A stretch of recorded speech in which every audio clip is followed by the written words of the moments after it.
Good morning, children. Okay, children, today I am going to take social for 8th class. Social class 8.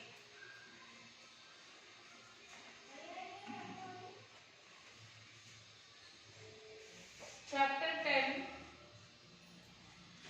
that is landlords and tenants under the British and the Nizam. Landlords and tenants. Landlords and tenants under the British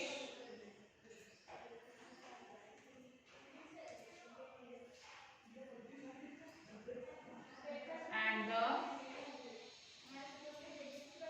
Nizam.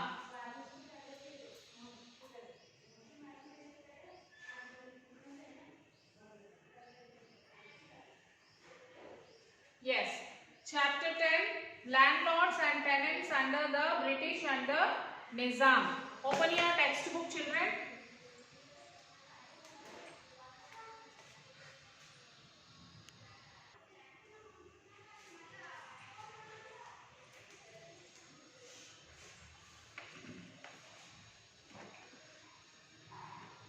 Page number 109, children. Textbook page number 109.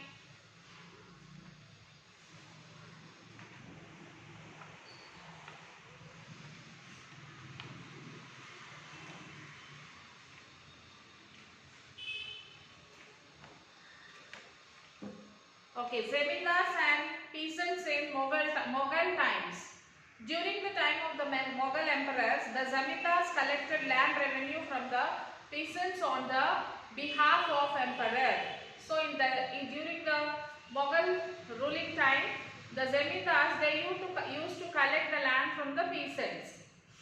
Okay, so in return they received a share of the revenue collected and sometimes also had the right to collect some small taxes. So in return what they will give? In return the peasants used to receive the share of the revenue collected and sometimes also had the right to collect some small local taxes. So they also had a small band of soldiers with horses and guns. Even they have the Mughal emperors, they also have the soldiers with them and the local guns.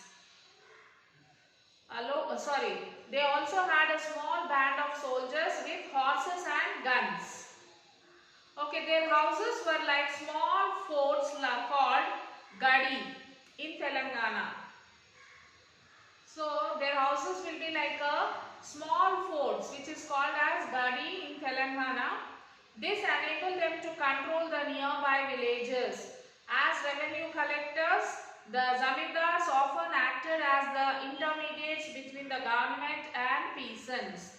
They often represented the problem faced by the peasants to the government and at the same time also tried to enforce the regulation imposed on the peasants by the government.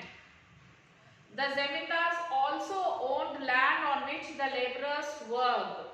So the zamindars also owned the land on which the laborers are working.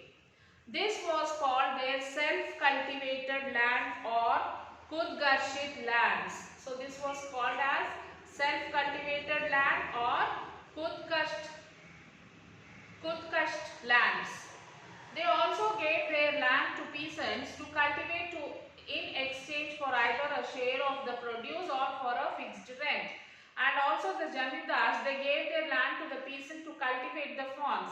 In exchange, like they told that in the exchange, for example, they may give the produce, whichever the production they produce, that they may give them half of that, or they may pay the rent for the work which the peasants are doing. We call such landowners as landlords. We call such landowners as landlords. And the peasants who cultivate their land as tenant cultivators. So the landlords are the Mughal emperors who have their own land They gave their land to the peasants to cultivate. So the people who have the lands of their own lands and give that to for work to someone, they are called as landlords.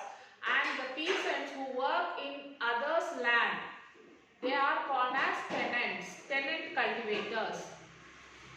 Thus, the zamindars had two important rules. The zamindars have two important roles: collection of land, revenue from ordinary peasants, and owning lands as landlords. So they have two important roles. One is collection of land revenue from ordinary peasants, and the other one is owning lands as landlords. There were two kinds of peasants: those who were independent land owning cultivators paying land rent through the zamindar. So, and those who were tenants of the landlords. Indian towns and villages had a large number of highly skilled artisans such as weavers, dyers, masons, metalsmiths and carpenters. They were engaged in craft production and service to support agricultural activity. Okay. In addition, there were workers providing personal and community service like washer folk, basket makers, barbers, butchers, shepherds and cattle herders, and of course agricultural workers. So these artisans or service providers often belong to backward and low caste.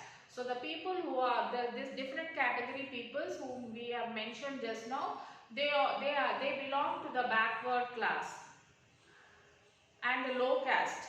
So some of them had small plots of land but mainly got their livelihood from providing services to the farmers and the landlords.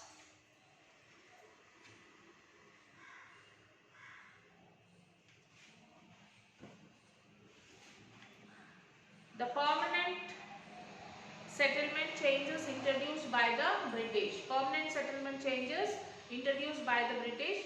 When the British gained control over India, they were keen to increase the land revenue as much as possible to finance their trade and wars. So when the British got the power of controlling India, they have introduced that to collect the land revenue as much as possible to their finance trade, to their trading, to do their trade and wars. This led to the ruining of agriculture as farmers could not cultivate land under such conditions. There were great famines which killed millions of people. The British realized that they needed to have a system of land revenue, so which would also encourage agriculture. They were also keen that peasants should still more and more land and grow crops that were in demand in the market. So especially the cash crops that could be exported to England like cotton, indigo, sugarcane, wheat, etc. So East India Company officials began to feel that investment in land had to be encouraged and agriculture had to be improved. How was this to be done? So after 2 decades of debate on the question, the company finally introduced the permanent settlement in 1973 when Cornwallis was the Governor General. According to the term of the settlement, zamindars were given the powers to collect the revenue agreed upon in auction. So as per the government settlement in 1793, the zamindars have the right to collect the revenues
So the government got they have the right to collect the land revenue from the peasants.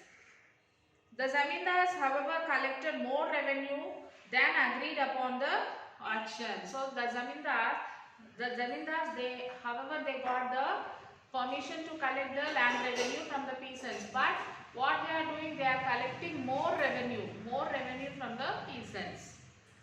This settlement inadvertently converted all peasants into tenants. So because of this, all the peasants have converted into tenants. And the zamindars collected rent rather than revenue from them. So since rent collected was much higher than the revenue, the cultivators could not pay the entire amount and sometimes deserted the lands. So in the long run, the zamindars also suffered and become defaulters. So what have the results of this? What happened?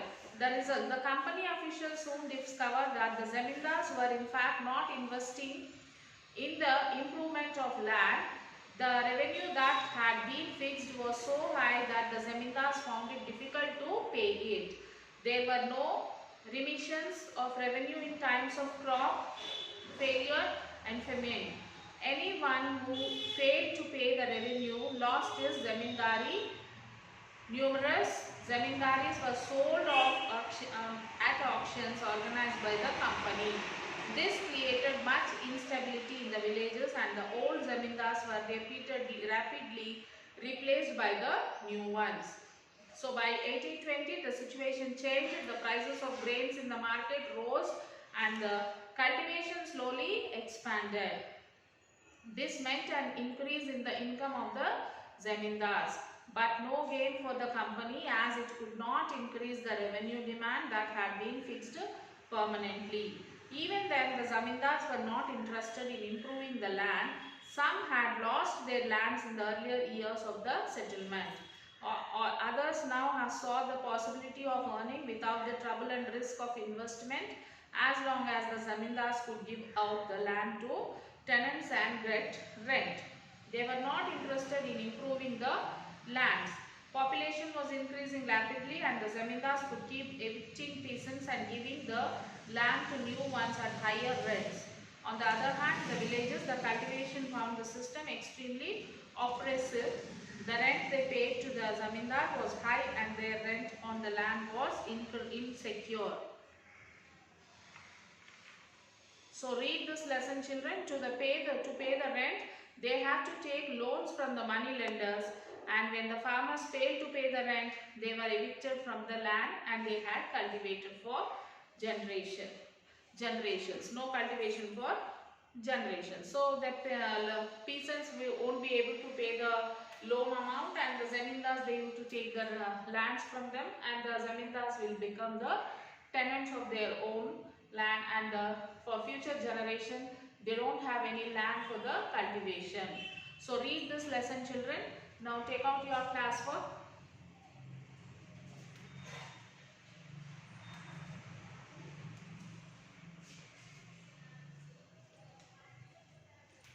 Take out your classwork and write the keywords.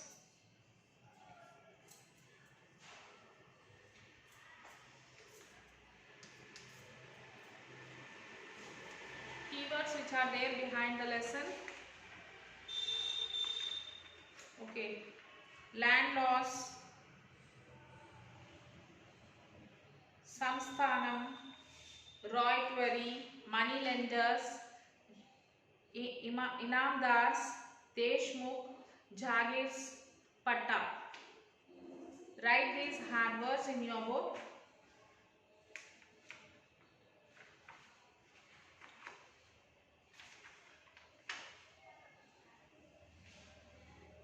So then you will have to read the lesson, children.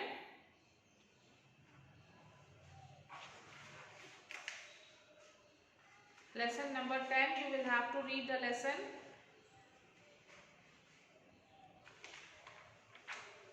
Okay, the royalty system. By the early 19th century, many of the company officials were convinced that the system of revenue collection had to be changed again.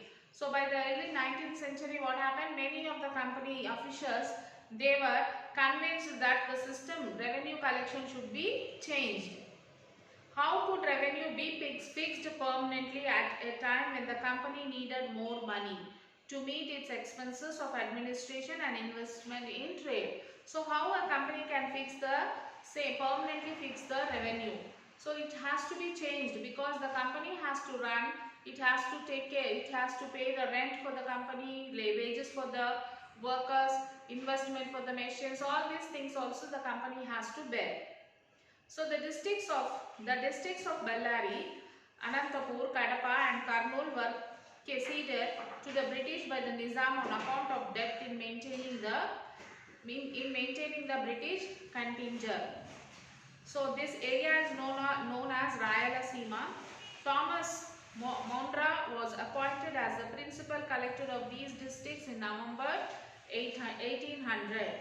At the time the ceded districts were in a complete anarchy. There were 8 plaguers or petty chiefs in the area. So they resisted the imposition of British rule and indulged in constant war and looking. Monroe first subdued the Pelgrot and disbanded their armed followers. So after restoring law and order, Monroe commenced his work of survey and revenue settlement. So he realized that there was no zemindars in the south like in northern India. Instead, there were close-knit peasant communities in Andhra and Tamil country who had the land cultivated and paid revenue. So recognizing the importance of the peasant, he divided the royalty settlement which was introduced in entire South India and later in Western India. Royat means a cultivator, the rotary means peasant tenure.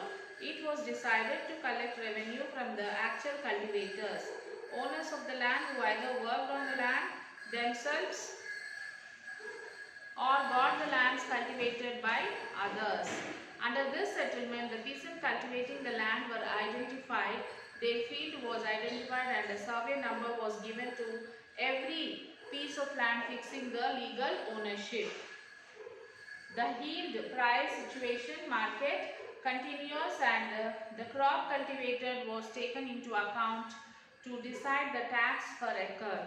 But before the cultivation commenced in 1801 to 1802, Monroe made necessary advance to the royals to the purchase seeds, implements, bullocks and to repair old wells or dig new ones. He urged that the British government should act as a father figure protecting the royals.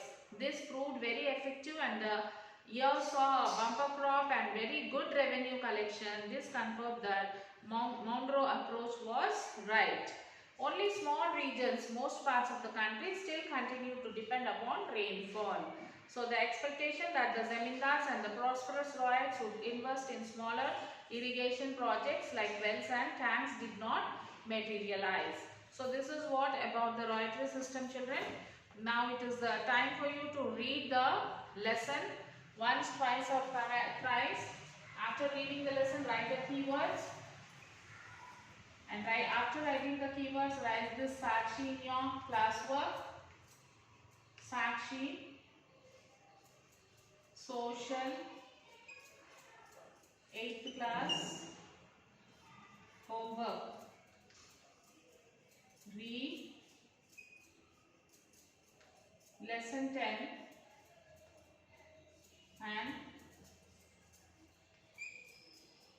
answer question 1 and 2 in classwork. Take your parents' signature. Write this Sakshi column, children.